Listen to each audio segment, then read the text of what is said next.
Hello everyone, मैं हूं शबनम और आपका मेरे चैनल ज़क ज़ायका में इस्तकबाल है। आज जब मैं आपके लिए लाई हूं टिक्के की रेसिपी, वो भी वैसी ही रेसिपी जैसे आपको मार्केट में मिलती है और जिसे बनाना बहुत ही आसान है। इसका जो असली टेस्ट आता है वो बारबेक्यू पे आता है, इसलिए मैं इसे आपको बारबेक्यू पे बना के ही दिखाऊंगी। चलिए अब हम देख लेते हैं हमें किस किस सामान की जरूरत है। जो टिक्का बनता है वो मेनली दिल का बनता है, तो मैंने यहाँ दिल लिया है। यहाँ मैंने 1.5 किलो दिल लिया है, जिसमें फैट भी होती है जो इसके जायके को और बढ़ा देती है। इसको मैंने दिल को जो है वो छोटे छोटे पीसेस में कटवा लिया है, क्योंकि जो टिक्का बनता है उसमें मेनली छोटे पीसेस होते हैं। आप चाहें तो बड़ा पीस भी रख सकते हैं, लेकिन मेनली छोटे पीसेस के ही टिक्के अच्छे बनते हैं। चलिए मैंने इसको वॉश करके अच्छे से छलनी में रख दिया है, ताकि एक्स्ट्रा जितना भी पानी है वो सारा निकल जाए इसका। चलिए इसमें हम अपने को सूखे मसाले मिक्स कर लेते हैं।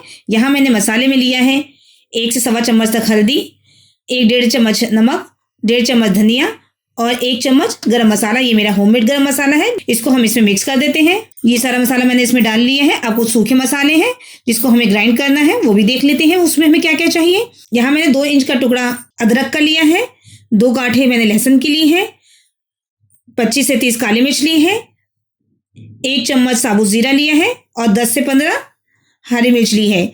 हरी मिर्च की जगह आप लाल मिर्च भी यूज़ कर सकते हैं या फिर दोनों भी यूज़ कर सकते हैं।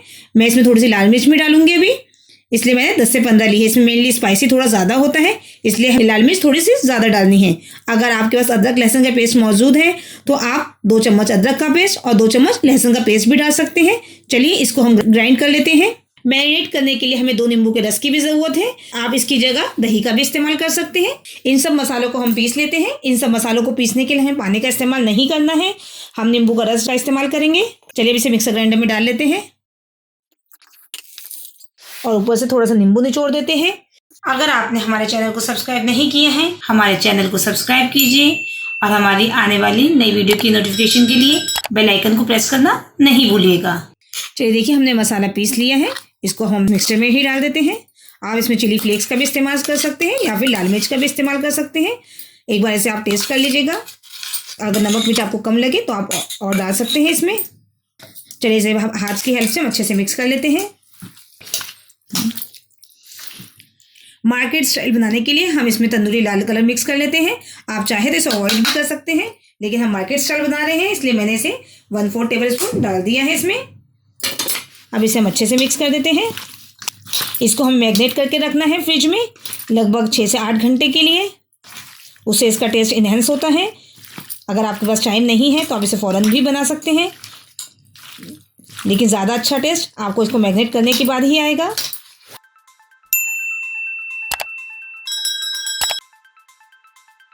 चलिए हमने अच्छे से मिक्स कर दिया है। चलिए अब इसमें हम थोड़े से चिली फ्लेक्स डाल देते हैं। यहाँ मैंने 1 से 1.5 चम्मच तक चिली फ्लेक्स लिए हैं। आप अपने टेस्ट के अकॉर्डिंग डालिएगा, क्योंकि इसमें हमने हरी मिर्च भी पीस के डाली है इसमें। आप इसकी जगह लाल मिर्च पीसी हुई भी डाल सकते हैं। अब इसको हम अच्छे से मिक्स कर देते हैं और इसको हम 6 से 8 घंटे के लिए फ्रिज में रख देते हैं और फिर शाम को आपको बना के इसे दिखाते हैं। ये देखिए हमने बारबेक्यू भी तैयार कर लिया है। अब इसमें हमने सीखी भी तैयार कर ली है, सीख में लगा ली है और थोड़ा सा स्पेस हमने बीच में डाला है। थोड़ा स्पेस डाल के लगाएंगे और इसको हम अपने बारबेक्यू पे रख देते हैं। गैस की जो आंच है तो कोयले की वो ज़्यादा तेज़ नहीं होनी चाहिए, वरना हमारे सारे जल जाएंगे।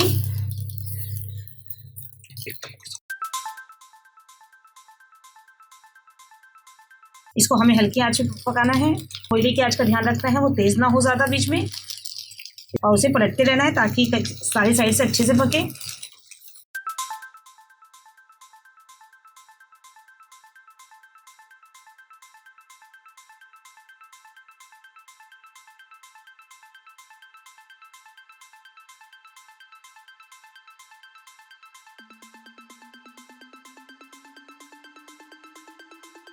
ये देखिए हमारी प्लेट तैयार हो चुकी है टिक्के की, एकदम मार्केट स्टाइल में।